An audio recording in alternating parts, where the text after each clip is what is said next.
নাও খেতে চেয়েছিলে, ধরো। আর ওই আমার ছেলেকে দেখো,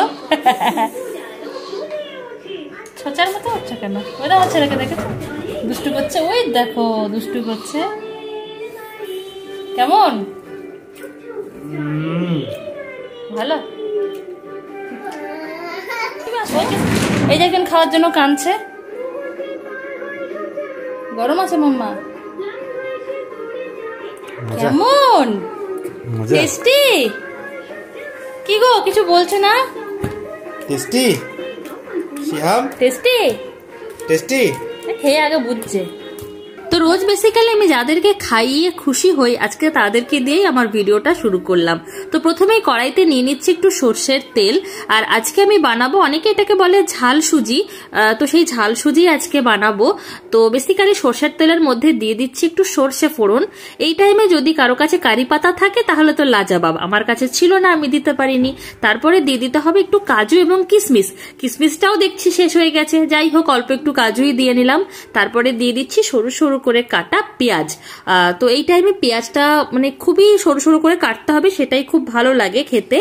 আর এই টাইমে যদি কেউ চাও তাহলে এর মধ্যে দিয়ে দিতে পারো একটু কাঁচা লঙ্কা কুচি, কিন্তু যেহেতু শিহাবকে আমি এই খাবারটা খাওয়াবো সেই জন্য কাঁচা লঙ্কা কুচিটাও কিন্তু আমি এখানে স্কিপ করলাম। নর্মালি ছোটবেলায় আমরা কিন্তু কাঁচা লঙ্কা কুচি দিয়েই খেতাম, বিশেষ করে স্কুলের টিফিনে যখন এই খাবারটা নিয়ে যেতাম তখন কিন্তু কাঁচা লঙ্কা দিয়েই নিয়ে যেতাম।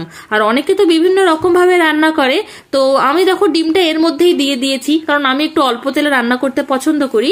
কিন্তু ডিমটা যদি তোমরা একটু আলাদা করে ভেজে নাও, প্রথমে এই পুরো রান্নাটা শুরুর আগে অল্প করে ঝুরি করে নাও, তাহলে কিন্তু রান্নাটা বেশি টেস্টি লাগে এবং দেখতেও সুন্দর লাগে। দেখো এতক্ষণ পরেই দিচ্ছি লবণ, কারণ প্রথমেই লবণ দিলে আমি কোনো কিছু টের পেতাম না যে কতটা পরিমাণ দিতে হবে। খুব অল্প পরিমাণ লবণ দিয়েছি, এটা ডিমের আন্দাজে লবণটা দিয়েছি প্রথমে। তো ভালো করে একটু ভেজে নিচ্ছি, মানে ডিমটাকে যেরকম নর্মালি আমরা ঝুরি করি সেরকমই করে নিচ্ছি। তো ওই যে সর্ষে থেকেও যখন হালকা গন্ধ আসবে এবং কারি পাতা থাকলে তো তার থেকেও একটা দারুণ ফ্লেভার আসতে শুরু করে, তারপরে ডিমটা দেওয়ার পরে তোমরা বুঝতেই পারবে যে প্রত্যেকটার কিন্তু আলাদা আলাদা করে ফ্লেভার আসবে। চলো এবার দিয়ে দিচ্ছি শিহাবের যে চামচের মাপ করে আমি সেরেলাক খাওয়াতাম ছোটবেলাতে, তো সেই সেরেলাকের যে চামচ আছে তার মাপ করে 4 চামচ মতো সুজি নিয়ে নিচ্ছি। তো যতটা পরিমাণ সুজি দিচ্ছি সেই বুঝে আবারও অল্প একটু লবণ দিয়ে দিলাম, কারণ প্রথমেই যদি লবণ দিয়ে দিতাম তাহলে বুঝতে পারতাম না সেটা কম না বেশি হচ্ছে। তো প্রথমে দিয়েছিলাম ডিমের আন্দাজে লবণ, আর এবার দিয়েছি সুজির আন্দাজে লবণ। তারপরে সব থেকে যেটা ইম্পর্টেন্ট সেটা হচ্ছে দিয়ে দেবো একটু হলুদ, কারণ এই খাবারটার নাম যেহেতু ঝাল সুজি বা হলুদ সুজি, তো সেক্ষেত্রে একটু হলুদ দিয়ে দেওয়া তো ম্যান্ডেটরি। আর যেহেতু আমি লঙ্কা অ্যাড করছি না, তার সাবস্টিটিউট হিসাবে এখানে আমি ব্যবহার করছি অল্প একটু গোলমরিচের গুঁড়ো। সেক্ষেত্রে কি হবে, একটু ফ্লেভারডও হয়ে যাবে, গোলমরিচের যে একটা সুন্দর গন্ধ সেটাও হয়ে যাবে, সাথে খাবারটাও একটু ঝাল ঝাল হবে এবং সেটা শরীরে ক্ষতিও করবে না। যাই হোক তারপরে সবকিছু খুব ভালো করে মিশিয়ে নিলেই কিন্তু আমাদের এই ঝাল সুজি অলমোস্ট 80% রেডি হয়ে যাবে। কিন্তু সব থেকে যেটা ইম্পর্টেন্ট সেটা হচ্ছে জলের পরিমাপ। এখানে বেসিক্যালি হাত ছিটছির করে জল দিতে হয়, হাত ছিটছির মানে এই আঙুলের মাথায় জল নিয়ে ছিটিয়ে ছিটিয়ে জল দিয়ে খাবারটা রেডি করতে হয়। কিন্তু যেহেতু শিহাব খাবে, ওই হাত ছিটছিড়ি করে যদি জল দেওয়া হয় তাহলে কিন্তু ওই কিছু কিছু দানা একটু শক্ত থেকে যেতে পারে এবং তাতে পেট খারাপ বা পেটে ব্যথা হতে পারে বাচ্চাদের। সেই জন্য আমি কি করছি, আমি একটু বেশি করেই জল দিচ্ছি। বেশি করে জল দিচ্ছি মানে এমনও নয় যে একদম মানে বিরাট কিছু খারাপ হয়ে যাবে খেতে, তা কিন্তু নয়। যেহেতু আমি শিহাবকে খাওয়াবো, আমি চাইছি সমস্ত সুজিগুলো যেন সিদ্ধ হয়ে যায়। তো যাই হোক দেখো জলটা দিয়ে দেওয়ার পরেও কিন্তু এমন হয়নি যে একদম খুব খারাপ লাগছে দেখতে, এরপরেও কিন্তু বেশ ঝুরঝুরে আছে।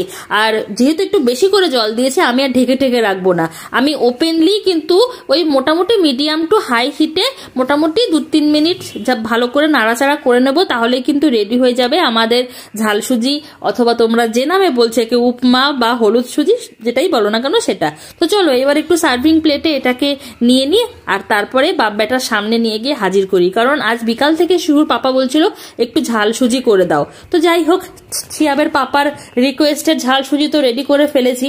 আর তোমরা তো জানোই আমি খুব একটা ভালো ভিডিও শুট করতে পারি না, কারণ এই জাতীয় ভিডিও তো আমি আগে বানাতাম না, এখনই চেষ্টা করছি। তো ভিডিওটা কেমন হলো জানাতে ভুলো না, যদি ভালো লাগে তাহলে লাইক কমেন্ট শেয়ার করতেও কিন্তু ভুলবে না। তো চলো এবার শিহাবকে খাওয়ানোর পরে শিহাবের কি এক্সপ্রেশন সেটা এবার ভালো করে শুনে নেওয়া যাক। আর শিহাবের বাবার রেসপন্স তো আমরা ভিডিও শুরুতেই দেখে নিয়েছি, কিন্তু প্রথমেই শিহাব এটা খাওয়ার পরে তেমন কোনো রেসপন্স করছিল না, কিন্তু পরের দিকে বেশ ভালো রেসপন্স দিচ্ছে। তো চলো সেটা শুনে নাও। দারুণ, কেমন বাবা? দারুণ, ভালো, টেস্টি, বেশ ঠিক আছে, ওকে। আমার জীবন ধন্য, টেস্টি। আমার অরিজিনাল ভিডিওর ব্যাকগ্রাউন্ড সাউন্ড দেখে তো বুঝতেই পারছো যে আমি কেন অরিজিনাল ভিডিওর সাউন্ড রাখতে পারি না, আমাকে কেন ভয়েস ওভার দিতে হয়। চারদিকে খালি হয় মোবাইলের শব্দ নয় টিভির শব্দ, এই সমস্তই চলছে। তো যাই হোক, আজকের ভিডিওটাই এই পর্যন্তই রইলো। দেখা হচ্ছে তোমাদের সঙ্গে পরবর্তী ভিডিওতে। ততক্ষণ অবধি take care and bye by.